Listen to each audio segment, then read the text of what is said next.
हरे कृष्णा। स्वागत है आप सभी का आपके अपने YouTube चैनल भक्ति विभूति पर। श्री कृष्ण ने पांडवों को बताए थे कलयुग के 5 सत्य। सतयुग में शिव, त्रेता में राम, द्वापर में श्री कृष्ण और कलिकाल में भगवान बुद्ध हिंदू धर्म के केंद्र में है।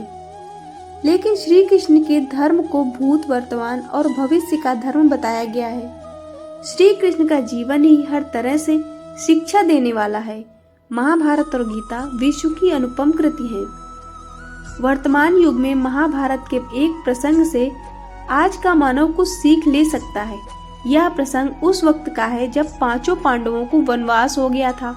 वनवास जाने से पूर्व पांडवों ने भगवान श्री कृष्ण से कहा, हे श्री कृष्ण, अभी यह द्वापर का अंतकाल चल रहा है। आप हमें बताइए कि आने वाले कलयुग में कलिकाल की चाल या गति क्या होगी और कैसी होगी।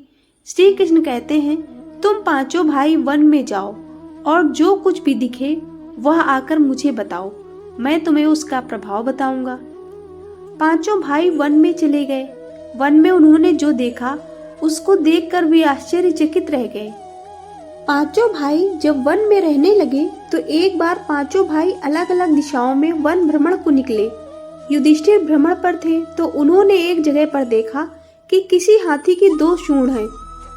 यह देखकर युधिष्ठिर के आश्चर्य का ठिकाना नहीं रहा। अर्जुन ने क्या देखा? अर्जुन दूसरी दिशा में भ्रमण पर थे। कुछ दूर जंगल में जाने पर उन्होंने जो देखा उसे देखकर वे आश्चर्य में पड़ गए। उन्होंने देखा कि कोई पक्षी है, उसके पंखों पर वेद की ऋचाएं लिखी हुई हैं, पर वह पक्षी मुर्दे का मांस खा रहा है। भीम ने क्या देखा? दोनों भाइयों की तरह भीम भी भ्रमण पर थे। भीम ने जो देखा वह भी आश्चर्यजनक था।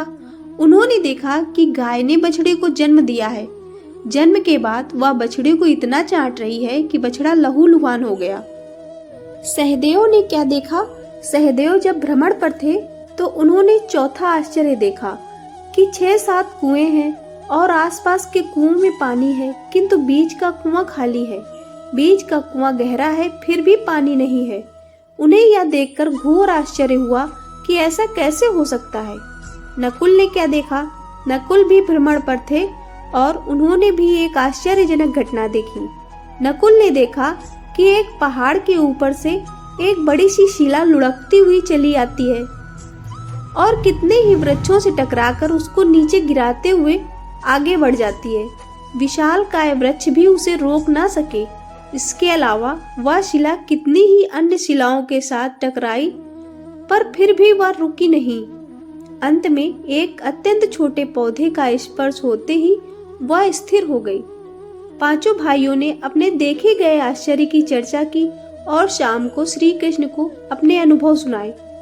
सबसे पहले युधिष्ठिर ने कहा कि मैंने तो पहली बार 2 सूंड वाला हाथी देखा। यह मेरे लिए बहुत ही आश्चर्यजनक था।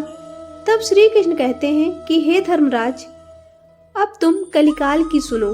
कलयुग में ऐसे लोगों का राज्य होगा जो दोनों ओर से शोषण करेंगे, बोलेंगे कुछ और करेंगे कुछ, मन में कुछ और कर्म में कुछ। ऐसे ही लोगों का राज्य होगा। इससे तुम पहले राज्य कर लो। युधिष्ठिर के बाद अर्जुन ने कहा कि मैंने जो देखा वह तो इससे भी ज्यादा आश्चर्यजनक था। मैंने देखा कि एक पक्षी के पंखों पर वेद की ऋचाएं लिखी हुई हैं और वह पक्षी मुर्दे का मांस खा रहा है। तब श्री कृष्ण कहते हैं, इसी प्रकार कलयुग में ऐसे लोग रहेंगे जो बड़े ज्ञानी और ध्यानी कहलाएंगे। वे ज्ञान की चर्चा तो करेंगे लेकिन उनके आचरण राक्षसी होंगे। बड़े पंडित और विद्वान कहलाएंगे किंतु वे सही देखते रहेंगे कि कौन सा मनुष्य मरे और हमारे नाम से संपत्ति कट जाए। हे अर्जुन, संस्था के व्यक्ति विचारेंगे कि कौन सा मनुष्य मरे और संस्था हमारे नाम से हो जाए। हर जाति धर्म के प्रमुख पद पर बैठे विचार करेंगे कि कब किसका श्राद्ध हो, कौन कब किस पद से हटे और हम उस पर चढ़े। चाहे कितने भी बड़े लोग होंगे किंतु उनकी दृष्टि तो धन और पद के ऊपर, मांस के ऊपर ही रहेगी। ऐसे लोगों की बहुतायत होगी। कोई विरला ही संत पुरुष होगा। अर्जुन के सवाल के जवाब के बाद भीम ने अपना अनुभव सुनाया। भीम ने कहा कि मैंने देखा कि गाय अपने बछड़े को इतना चाटती है कि वह लहूलुहान हो जाता है। तब श्री कृष्ण कहते हैं कि कलयुग का मनुष्य शिशुपाल हो जाएगा। कलयुग में बालकों के लिए ममता के कारण इतना करेगा कि उन्हें अपने विकास का अवसर ही नहीं मिलेगा। मोह माया में ही घर बर्बाद हो जाएगा। किसी का बेटा घर छोड़कर साधु बनेगा तो हजारों व्यक्ति दर्शन करेंगे, किंतु यदि अपना बेटा साधु बनता होगा तो रोएंगे कि मेरे बेटे का क्या होगा।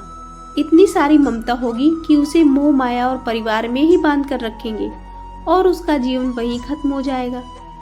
अंत में बेचारा अनाथ होकर मरेगा।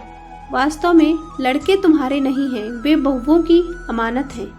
लड़कियां जमाइयों की अमानत हैं और तुम्हारा यह शरीर मृत्यु की अमानत है।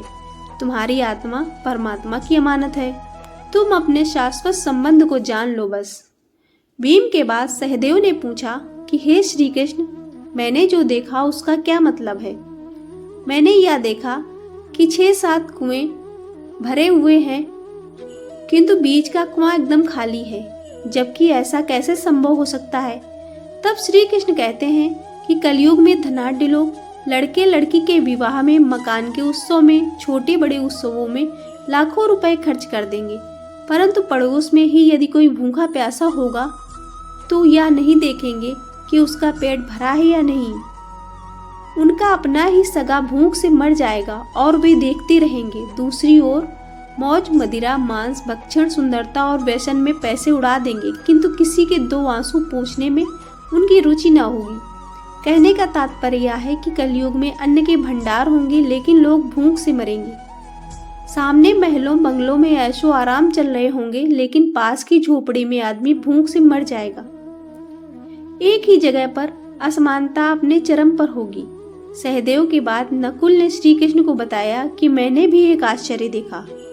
वह यह कि एक बड़ी सी चट्टान पहाड़ से लुढ़कती, वृक्षों के तने और चट्टाने उसे रोक ना पाए, किंतु एक छोटे से पौधे से टकराते ही वह चट्टान रुक गई। तब श्री कृष्ण ने कहा, कलयुग में मानव का मन नीचे गिरेगा, उसका जीवन पतित होगा।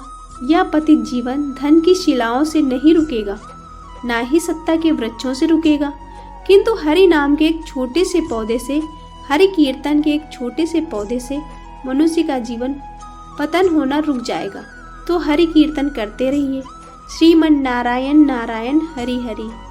आपको यह कहानी कैसी लगी कृपया कमेंट करके अवश्य बताएं। कहानी पसंद आई हो तो वीडियो को लाइक और शेयर करें। ऐसी और भी जानकारी और कहानियों के लिए चैनल को सब्सक्राइब करना ना भूलें। धन्यवाद।